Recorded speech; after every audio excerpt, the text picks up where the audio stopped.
یا ایوہ الناس، او لوگو، یا ایوہ العرب نہیں کہا اور بھی ہو، یا اہل مکہ نہیں کہا، یا اہل پاکستان نہیں کہا، بلکہ یا ایوہ الناس، او انسانیت، کل انسانیت کو خطاب کیا، فرمایا ان کنتم فی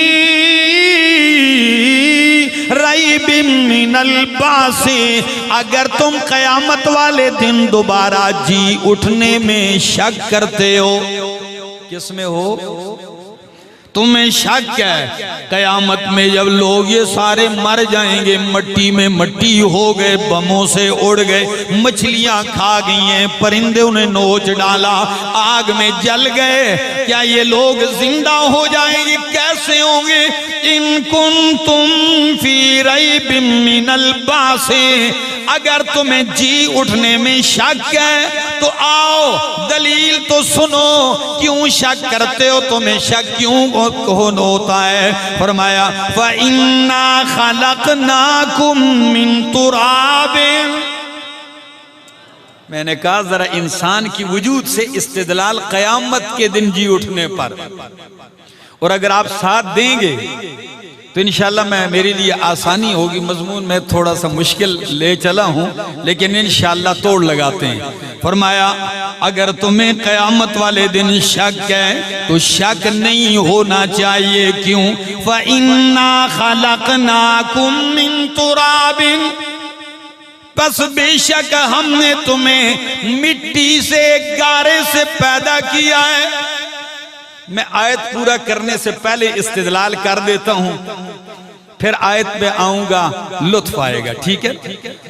فرمایا اگر تمہیں قیامت والے دن اس زمین سے جی اٹھنے میں شک ہے تو شک نہیں ہونا چاہیے، اس لیے فَإِنَّا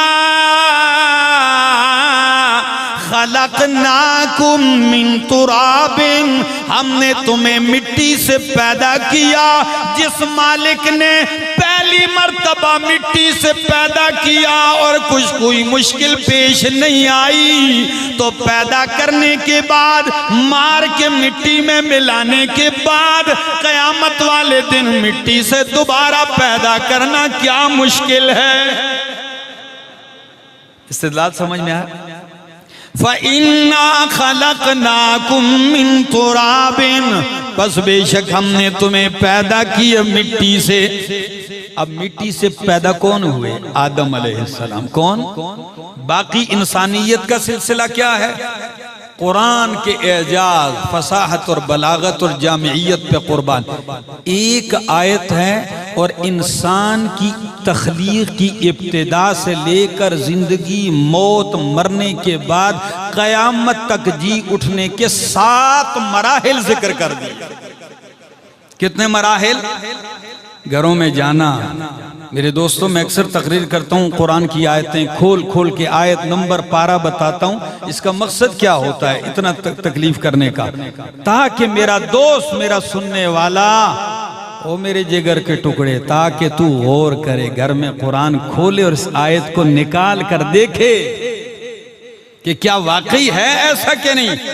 فرمایا فَإِنَّا خَلَقْنَاكُم مِّن تُرَابٍ، پس بے شک ہم نے تمہیں مٹی سے پیدا کیا، آدم علیہ السلام کو، ثُمَّ مِن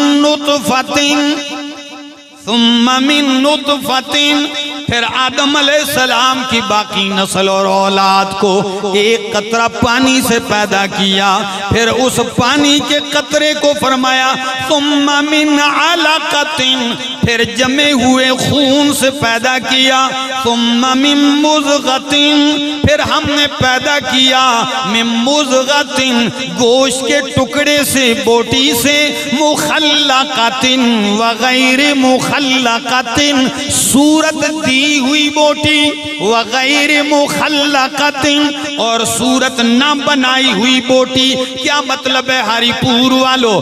جب پیدا ہوتا ہے بچہ، پانی کا قطرہ ہوتا ہے، 40 دن گزرتے ہیں وہ خون بن جاتا ہے، خون پہ 40 دن گزرتے ہیں وہ گوشت کی بوٹی بن جاتا ہے۔ اس پہ جب بوٹی بنتا ہے، بوٹی بن جاتا ہے وہ جمع ہوا خون، تو امام ابن کثیر یا حدیث نقل کرتے ہیں، فرشتہ پوچھتا ہے اللہ بوٹی بن چکا ہے، اب اس کو پورا انسان بنانا ہے یا کچا ضائع کر دینا ہے؟ پوچھتا ہے اب اس کو پورا انسان بنانا ہے، بوٹی بن گئی ہے، یا کچا ضائع کر دیں؟ تو قرآن کہتا ہے مخلقت وغیر مخلقت، صورت بنائی ہوئی پوری صورت، اور کئی ایسے ہوتے ہیں غیر مخلقت، صورت ان کی نہیں بنائی جاتی، وہیں کچا ضائع کر دیا جاتا ہے۔ تو کئی بچے کچے ضائع ہو جاتے ہیں۔ دوسرا مطلب مخلقت، جب بوٹی بنتی ہے تو پوچھا جاتا ہے یا اللہ پوری کامل صورت بنانی ہے یا کوئی نقص چھوڑنا بھی ہے؟ تو کئی پورا وجود لے کے پیدا ہوتے ہیں، کئیوں کی انگلیاں نہیں ہوتی، کئیوں کے کان نہیں ہوتے، ادھورے پیدا کر دیے جاتے ہیں۔ ایسے بچے بھی دیکھے ہیں نا پیدائشی۔ فرمایا یہ اللہ کی قدرت کے کرشمے ہیں۔ فرمایا مخلقت وغیر مخلقت، اللہ تمہیں اتنے مراحل سے کیوں گزارتا ہے؟ فرمایا لنبین لکم، تاکہ ہم تمہارے لیے اپنی طاقت اور قدرت ظاہر اور بیان کر دیں۔ لنبین لکم، بات ظاہر کر دیں، واضح کر دیں۔ اور پھر کیا ہوتا ہے؟ فرمایا اگلی بات، فرمایا وَنُقِرُّ فِي الْأَرْحَامِ مَا نَشَاءُ، اور ہم پھر ماں کے پیٹ میں رحم مادر میں ٹھہراتے ہیں بچے کو، ما نشاء، جس قدر ہم چاہتے ہیں۔ کوئی 6 ماہ رہتا ہے، کوئی 8، 9، 11 ماہ رہتا ہے، اور تجربہ کار لوگوں نے لکھا ہے 2 سال تک بھی بچہ پیٹ میں رہتا ہے، 2 سال تک۔ فرمایا پھر ہم اسے ماں کے پیٹ میں ٹھہراتے ہیں، ما نشاء، جو ہم چاہتے ہیں، الی اجل مسمی، ایک معلوم مدت تک جو رب کو معلوم ہے، 9، 10، 11، 12، اوپر جتنے مہینے گنتے جائیں۔ فرمایا ثم نخرجکم طفلا، پھر پیٹ کے مراحل کے بعد نخرجکم طفلا، ہم تمہیں بچے کی صورت میں باہر نکال دیتے ہیں۔ بچے کی صورت میں لوگ کہتے ہیں ابھی تم طفل مکتب ہو، ہاں یہ نہیں مکتب کے پڑھنے کے ابتدائی مراحل کے بچے ہو، تو ثم نخرجکم طفلا، پھر ہم تمہیں بچے کی صورت میں نکال دیتے ہیں۔ پھر کیا ہوتا ہے؟ ثم لتبلغوا اشدکم، پھر ہم تمہیں دنیا کی زندگی میں باقی رکھتے ہیں یہاں تک کہ تاکہ تم پہنچ جاؤ اشدکم، اپنی جوانی اور طاقت تک۔ ٹھہرتے ہو، جوانی تک پہنچ جاتے ہو۔ فرمایا وَمِنْكُمْ مَنْ يُتَوَفَّى، اور کچھ تم میں جوانی میں ہی فوت کر دیے جاتے ہیں، کڑیل جوانی میں موت آ جاتی ہے، کئیوں کو بچپنے میں موت آ جاتی ہے۔ وَمِنْكُمْ مَنْ يُرَدُّ إِلَىٰ أَرْذَلِ الْعُمُرِ، اور کچھ تم میں سے نکمی عمر کی طرف لٹا دیے جاتے ہیں۔ کس عمر کی طرف؟ رذیل عمر۔ رذیل عمر کا مطلب کیا ہے؟ نکمی عمر۔ قرآن تفصیل کرتا ہے کچھ تم نے ایسی ادھیڑ عمر کی طرف لٹا دیے جاتے، کیوں؟ لِكَيْ لَا يَعْلَمَا بَعْدَ عِلْمٍ مِّن بَعْدِ عِلْمٍ شَيْئًا، تاکہ یہ علم کے باوجود بھی کچھ نہ جانے۔ کتنا پڑھا لکھا ہوتا ہے، پی ایچ ڈی ہوتا ہے، بڑا بڑا سائنسدان ہوتا ہے، ڈاکٹر ہوتا ہے، پائلٹ ہوتا ہے، انجینئر ہوتا ہے، بہت بڑا عالم ہوتا ہے، بہت بڑا کتابیں لکھنے والا، سمجھدار، لیکن جب نکمی ادیڑ عمر کی طرف جاتا ہے تو جس طرح بچپنے میں کچھ نہیں جانتا تھا، آج پھر دوبارہ وہی بچپنا آ گیا، سارا کچھ دماغ سے نکل گیا۔ یہاں تک کہ کئی بوڑھے اپنے کمرے سے واش روم کا دروازہ بھول کے گلی میں نکل آتے ہیں، اور کئی بیٹے کا کمرہ بھول کر باہر نکل جاتے ہیں، کئی اپنے گھر کا دروازہ بھول کے کسی دوسرے کے دروازے میں چلے جاتے ہیں۔ اللہ، ہم نے ایسے بوڑھے دیکھے ہیں اپنے محلے کے، بڑے نیک صالح، زمانے سے ہم بچے تھے اذان دیتے تھے لیکن اذان چھوڑتے نہیں تھے، پھر بوڑھے ہو گئے، جب بوڑھے ہو گئے کبھی کبھی صبح 10 بجے جا کے اذان دینے لگ جاتے ہیں، پیچھے سے بچے دوڑ رہے ہیں کہ جی یہ 10 بجے ہیں، اتنا مغالطہ، اتنی غلطیاں۔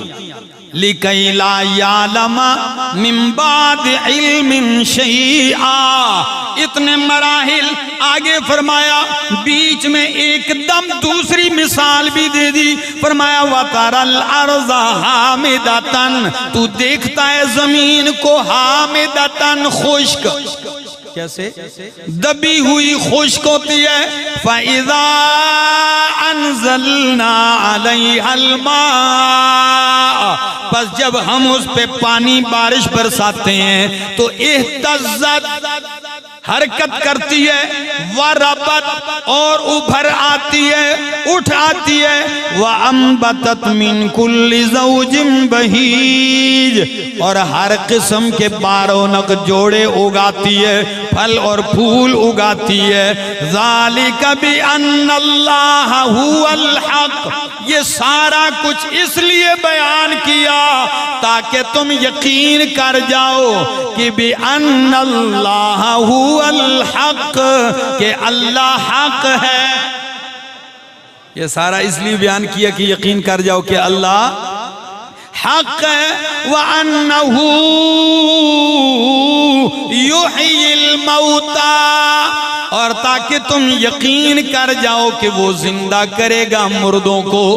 تو میں نے شروع میں عرض کیا کہ انسانی تخلیق اور وجود سے قیامت والے دن جی اٹھنے پر استدلال ہے، فرمایا تاکہ تم یقین کر لو کہ انہو یحیی الموتى، کہ بے شک وہی زندہ کرے گا مردوں کو، وَأَنَّهُ عَلَى كُلِّ شَيْءٍ قَدِيرٌ، اور تاکہ تم یقین کر لو کہ اللہ ہر چیز پر قادر ہے، وَأَنَّ السَّاعَةَ آتِيَةٌ، اور تاکہ تم یقین کر لو کہ بے شک قیامت آنے والی ہے، لا ریب فیہا، اس میں کوئی شک نہیں ہے، وَأَنَّ اللَّهَ، اور تاکہ تم یقین کر لو کہ بے شک اللہ یبعث من فی القبور، اللہ زندہ کر کے اٹھائے گا ان کو، من فی القبور، جو قبروں میں پڑے ہوئے ہیں۔